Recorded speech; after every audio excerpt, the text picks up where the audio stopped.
تشریف لائیں مختصر کئی وقت کی آواز بلند تر صلوات.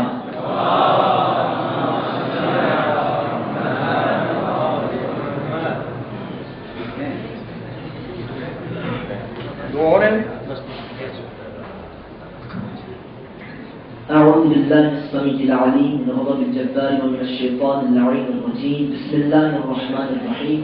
الحمد لله رب العالمين ثم الصلاة والسلام والتحية والإكرام على رسوله الكريم وعلى آله الطيبين الطاهرين. أما بعد بسم الله الرحمن الرحيم. إنا أعطيناك الكوثر فلن الصلوات.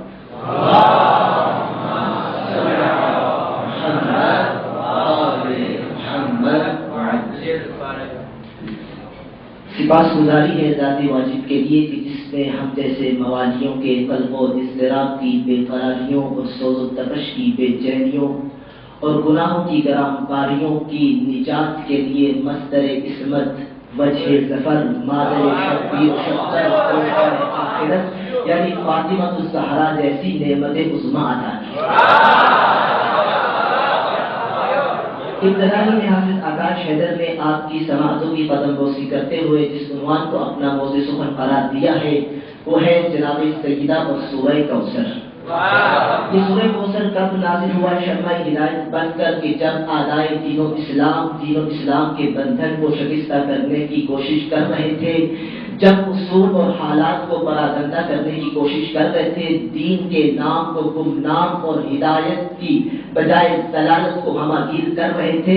یہ اس وقت کی بات ہے کہ جب ضلالت و گمراہی میں اور لادینیت کی حیرانی و سرگشتگی میں سرگرداں لوگ اپنی لسان کاذبہ سے صادق حق پر ابتریت کے بہتان کے ذریعے شمشیر زنی کر رہے تھے. ان حالات کو ذات کردگار نے دیکھا تو ذات کردگار نے مصطفیٰ کی طرف اپنا رخ کیا اور کہا بسم اللہ الرحمن الرحیم انا اعطیناک الکوثر. اے میرے پیارے حبیب پریشان نہ ہونا، آج کے بعد ہم نے اس ضلالت و گمراہی کی حیرانی و سرگشتگی میں سرگرداں لوگوں کی نبرد آزمائی کے لیے تجھے فاطمہ الزہرا جیسی نعمت عطا کر کے تیرے دشمنوں کو قیامت تک کے لیے ابتر اور تجھے وارث کوثر بنا دیا.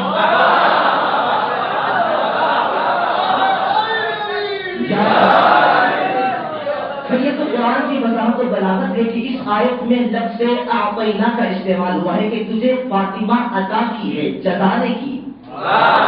ایک ہوتی ہے جزا، ایک ہوتی ہے عطا.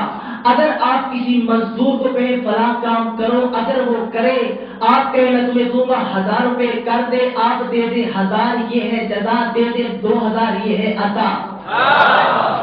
اللہ نے کہا ہم نے تجھے فاطمہ عطا کی ہے، جزا نے گئی. یہی وجہ ہے قرآن میں جب بھی اللہ نے اپنے نبی کا قصیدہ پڑھا کہا بسم اللہ الرحمن الرحیم لقد کان لکم فی رسول اللہ اسوۃ حسنہ. نبی کھڑے نہیں ہوئے. جب کہا وما ارسلناک الا رحمۃ للعالمین، نبی کھڑے نہیں ہوئے. جب کہا وانک لعلی خلق عظیم، نبی کھڑے نہیں ہوئے.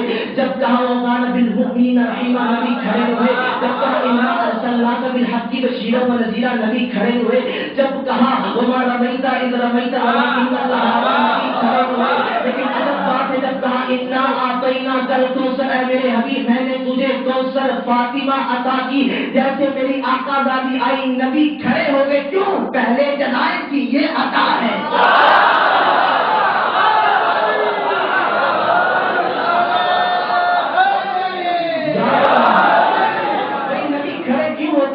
کیا یہ نبی وہ ہے جو قیام کر رہا ہے فاطمہ کے احترام میں؟ نبی کون ہے؟ سورہ آل عمران میں کہا وما محمد الا رسول، یہ کچھ بھی نہیں ہے، فقط رسول ہے. جو کرتا ہے رسول بن کے کرتا ہے.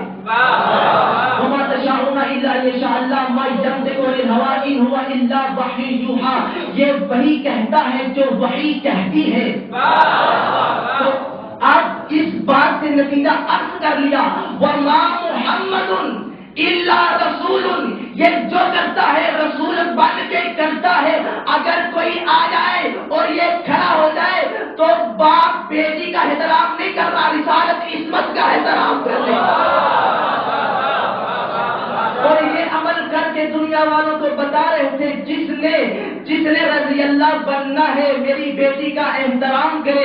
اسی وجہ سے تو بندہ حقیق کہا کرتا ہے مقام برد یہ ہے کہ پھول راضی ہو، خوش نصیب ہے وہ شخص کہ جس پہ رسول راضی ہو، جسے جسے کہو گے مان لوں گا میں، شرط یہ ہے پہلے بطول راضی ہو۔ اور آخری جملہ کہہ کے ممبر چھوڑ رہا ہوں، اور اسی آیت کے مقابلے میں جو آخری آیت ہے، ان شانئک هو الابتر، تو وارث کوثر ہے، تو صاحب کوثر ہے، تیرا دشمن ابتر ہے، بے اولاد ہے، دکھ کتا ہے، اس کی اولاد نہیں ہے۔ عجب بات ہے، قرآن کہتا ہے آل محمد کا دشمن ہو تو اس کی اولاد نہیں ہوتی، لیکن آج کل ہم دیکھتے ہیں کہ جہاں ان کے ماننے والے ہیں ان کے دشمن بھی نظر آتے ہیں۔ ایک بندہ تیرے میرے جب سے مولا کے پاس کیا کہا، مولا قرآن مجید نے کہا ہے ان شانئک هو الابتر، آپ کا دشمن بے اولاد ہوتا ہے، لیکن مولا یہ جو سامنے بندہ کھڑا ہے اس کے ہاتھ میں بیٹا بھی ہے اور آپ پر سب و شتم بھی کر رہا ہے، یہ وجہ کیا ہے؟ آخری جملہ کہہ کے ممبر چھوڑا ہوں، کہا مولا یہ وجہ کیا ہے؟ قرآن کی مانو، اس ظاہر حقیقت کو مانو۔ قرآن کہتا ہے دشمن بے اولاد ہے، اس کے ہاتھ میں بچہ بھی ہے، سب و شتم بھی کر رہا ہے۔ مولا نے کہا قرآن کا انکار نہ کر، قرآن نے ٹھیک کہا ہے کہ ہمارا دشمن بے اولاد ہوتا ہے، تو کہا پھر مولا یہ کیا ہے؟ کہا سن، یہ ہمارے دشمنوں کی پرانی عادت ہے، ہوتے کسی کے ہیں مشہور کسی کے